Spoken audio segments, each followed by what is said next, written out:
అన్నా చెప్పండి మరి కేంద్ర ప్రభుత్వం తీసుకొచ్చినటువంటి వక్ఫ్ బోర్డు సవరణ బిల్లుకు ముస్లిం నేతలంతా కూడా వ్యతిరేకిస్తున్నారు. దేశం మొత్తం మీద చాలా అటు చూస్తే బెంగాల్లో చూస్తే హింస కూడా జరిగింది మొన్న. సో ఎందుకు మీరు ఈ బిల్లుని వ్యతిరేకిస్తున్నారు? ఇది మంచి బిల్లే అంటున్నారు బీజేపీ పెద్దలు. మరి మీరు ఎందుకు వ్యతిరేకిస్తున్నారు?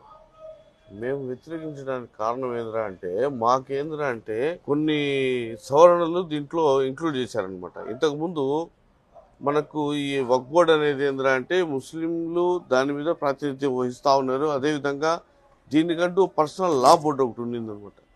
అది కాకుండా ఇందులో ముస్లిమేతరులను ఇన్వాల్వ్మెంట్ చేయడం, తర్వాత వచ్చేసి మెజిస్ట్రేట్ ఎవరైతే ఉన్నారో కలెక్టర్ గారు వాళ్ళ చేతికి అధికారాన్ని ఇవ్వడం, అంతేకాకుండా ఏదైనా కూడా గవర్నమెంట్ శాసించే విధంగా చేయడం, అంతేకాకుండా ఇందులో పేదవాళ్ళకు పనిచేస్తాము, పేదవాళ్ళకు దీని గురించి చాలా మంచి చేస్తాము, అభివృద్ధి చేస్తాము, దేశంలో ఇంకా అభివృద్ధి చేస్తాము అని చెప్పేసి మోసపూరితమైనటువంటి 14 అంశాలను వీళ్ళు చేర్చారు. కాబట్టి ఈ యొక్క బిల్లును మేము వ్యతిరేకిస్తా ఉన్నాము. అదేవిధంగా ఏదైతే ముందుగా మా వక్ఫ్ బోర్డు మా ఆధీనంలో ఉండిందో అలాగే ఉండాలి. ఈ మోసపూరితమైనటువంటి ఈ యొక్క బిల్లును వాళ్ళు ప్రవేశపెట్టినటువంటి నల్ల చట్టాన్ని అదానీ అంబానీల కోసం ఈ యొక్క ఆస్తులను వాళ్ళని అప్పజెప్పాలి అని చెప్పేసి ఒక కుట్రపూరితంగా ఈ యొక్క బిల్లును రిలీజ్ చేశారు. కాబట్టి మేమంతా ముస్లిం సమాజం దానికి వ్యతిరేకంగా. వక్ఫ్ బోర్డులో జరుగుతున్నటువంటి అక్రమాలు నిరోధించేందుకు మాత్రమే ఈ బిల్లు. వక్ఫ్ బోర్డులో కొన్ని కోట్ల ఆదాయం వస్తుంటే అది నిజమైన ముస్లిమ్స్కి అందట్లేదు, వాళ్ళకి చేర్చడమే మా ప్రయత్నం అంటుంది బీజేపీ. దీన్ని మీరు ఎందుకు వ్యతిరేకిస్తున్నారు? మరి ఇవన్నీ అబద్ధాలు, కుట్రపూరిత మాటలు, మోసపూరితం. ఆయన నల్లధనాన్ని తెస్తానన్నాడు, ఇప్పటిదాకా నల్లధనం తేలేదు. 15 లక్షలు అకౌంట్లో వేస్తానన్నాడు, అది వేయలేదు. 20 లక్షల ఉద్యోగాలు ఇస్తానన్నాడు, అది లేదు. తర్వాత వచ్చేసి నిరుపేదలు పేదరికం లేకుండా ఈ యొక్క భారతదేశాన్ని డిజిటల్ ఇండియాగా చేస్తానన్నాడు, అది లేదు. తర్వాత వచ్చేసి ప్రతి ఒక్కరిని కూడా డెవలప్మెంట్, ప్రతి చోట కూడా భారతదేశంలో అభివృద్ధి పదాన్ని తీసుకెళ్తానన్నాడు, మరి ఇప్పటిదాకా అభివృద్ధి పదం అనేది లేదు.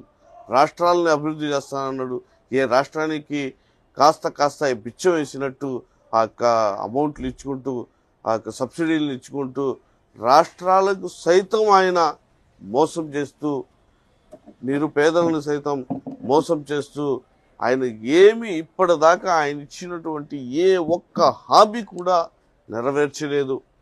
ఏదో ఆయన చేసేస్తాడని చెప్పేసి నమ్మేసి ఈ యొక్క అంధభక్తులు కొంతమంది ఉన్నారనమాట. వాళ్ళు జేజేలు కొట్టుకుంటూ వాళ్ళు Modi highlight, Modi highlight, Modi highlight, Modi ఉంటేనే అన్నీ చేస్తాడంటే వాళ్ళు ప్రగల్భాలు పలుకుంటా ఇటు అంటే నిరుద్యోగం గురించి అడిగినా, లేకపోతే ఇంకేమైనా అయ్యా మాకు ఫలానా కార్యక్రమం మీరు చేస్తాను, లేకపోతే మేము ముస్లిం మైనారిటీస్ వెళ్ళేసి అయ్యా మాకు ఇలాంటి సంక్షేమ పథకాలు రావాలి, రాష్ట్రం నుంచి ఏమైనా చేయాలి అని చెప్పేసి, మా రాష్ట్ర అభివృద్ధికి మీరు ఇంత కేటాయిస్తానన్నారు, మాకు ప్రత్యేక హోదా ఇస్తానన్నారు అని చెప్పేసి అడిగినప్పుడు బిస్కెట్లు వేస్తాడనమాట రాష్ట్రాలకి. ఆ బిస్కెట్లు తీసుకొని ప్రత్యేక హోదాల్ని మర్చిపోయి ప్యాకేజీలకు సైతం వాళ్ళు అమ్ముడిపోయి ఈ విధంగా మన రాష్ట్రాన్ని భ్రష్టు పట్టిస్తూ ఆయన వచ్చేసి మోసపూరిత వాగ్దానాలని ప్రజలు నమ్మేసి ఆయనకు ఓట్లేసి గెలిపిస్తూ ఉన్నారు.